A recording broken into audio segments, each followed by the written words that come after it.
ఈరోజు CBI rule book ప్రకారం చూస్తే, రూల్ పొజిషన్ లో చూస్తే, ఒక జేడీ గారికి ఒక దాంట్లో రూల్ బుక్ పొజిషన్ ప్రకారం తను ఏదైనా బ్రీఫ్ చేయదలుచుకున్నప్పుడు తనకి పూర్తి సర్వాధికారులు ఉన్నాయి.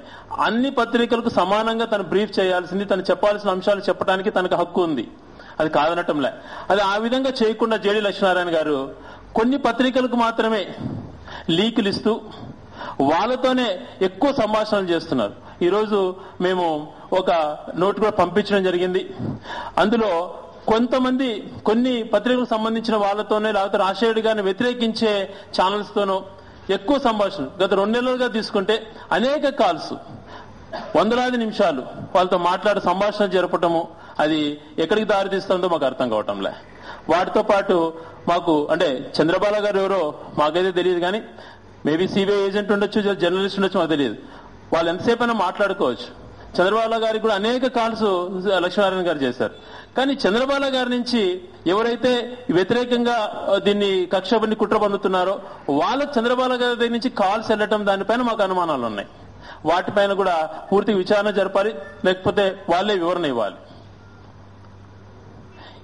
ఇట్లా అంశాలు ఒకటొకటి తీసుకుంటే అది పూర్తిగా పారదర్శకంగా వ్యవహరించట్లేదు. సిబిఐ ఒక ఇన్ఫ్లుయెన్స్డ్ గా పోతుంది. అటు తెలుగుదేశం వాళ్ళు, ఇటు కాంగ్రెస్ వాళ్ళు, కొంతమంది కొన్ని పత్రికల వాళ్ళు కలిసి పన్నిన కుట్రగానే ఇది మేము భావిస్తున్నాం. అదేవిధంగా జరుగుతోంది. మేము మొదటి రోజు నుంచి ఏదైతే చెప్తున్నామో ఈరోజు ఆధారాలతో సహా మేము చూపిస్తున్నాం ఏది జరుగుతుందన్న దానిపైన. ఎందుకు ఇవన్నీ జరుగుతున్నాయి, ఎందుకు పలానా వ్యక్తులతోనే ఇన్నిసార్లు వాళ్ళు మాట్లాడాలి, మళ్ళా ఆ వ్యక్తుల దగ్గర నుంచి ఎందుకు ఈ విధంగా కుట్ర పన్నాలి, ఇవన్నీ ఆలోచన చేస్తే అసలు ఏం జరుగుతోంది. జగన్మోహన్ రెడ్డి గారిని రాజకీయంగా ఎదుర్కోలేకపోయినాం, తను ఇబ్బందులు పాల్చేయాలనుకున్నాం, అక్కడ మేము ఏం చేయలేకపోతున్నాం. అల్టిమేట్ గా తనని ఏదన్నా భౌతికంగా అంతమొందించాలా అని ఏమైనా కుట్ర పన్నుతున్నారా వీళ్ళు అన్న దానిపైన మాకు అనుమానాలు వ్యక్తమవుతున్నాయి. వీటిని పై అధికారులు గాని, రాజకీయ నాయకులు గాని, పెద్దవాళ్ళందరూ కూడా గమనించాలి. ప్రజాస్వామ్యం అనేది మంచి పద్ధతి కాదు.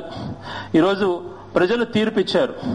50,000, 55,000, 30,000 పైగా పైచులకు మెజార్టీతో వీళ్ళు ఎన్ని దుష్ప్రచారాలు చేసినా, ఎంత అధికార దుర్వినియోగం చేసినా, ఎంత ధన ప్రవాహం పారించినా వాళ్ళు ఏమి చేసుకోలేరు. ప్రజాభిప్రాయం ముందర 1-2 స్థానాల్లో గెలుపొందారు. అది కూడా అందరికీ తెలుసు కారణాలు, ఏ విధంగా వాళ్ళు గెలిచారు, ఏ విధంగా మ్యాచ్ ఫిక్సింగ్ చేసుకుని ఒక 2 పార్టీలు కుమ్మక్కి ఏ విధంగా చేశారన్న దానిపైన పూర్తిగా మేము వివరించినాం. ఆ విధంగా చేసుకుని చావు తప్పి కన్నులొట్టపోయినట్టుగా 1-2 స్థానాలలో మ్యాచ్ ఫిక్సింగ్ తో గెలిచారు. కానీ మిగిలిన అన్ని చోట్ల ఏ విధమైనటువంటి ప్రజాదరణ లభించిందో చూడొచ్చు. నేను ముందు నుంచి చెప్తున్నాను, వీళ్ళన్ని కుట్రపూరితంగానే కోర్టులలో కేసులలో వీళ్ళు నెగ్గుతారు, కానీ ప్రజా కోర్టులో మాదే విజయం అని. అదేవిధంగా ప్రజా కోర్టులో మేము ఈరోజు విజయం సాధించాం. భవిష్యత్తులో కూడా ఇదే పునరావృతం అవుతుంది. ప్రజలందరూ కూడా ఏకపక్షంగా ఉన్నారు. వీళ్ళు చేస్తున్న అన్యాయాలన్నింటినీ కూడా గమనిస్తున్నారు.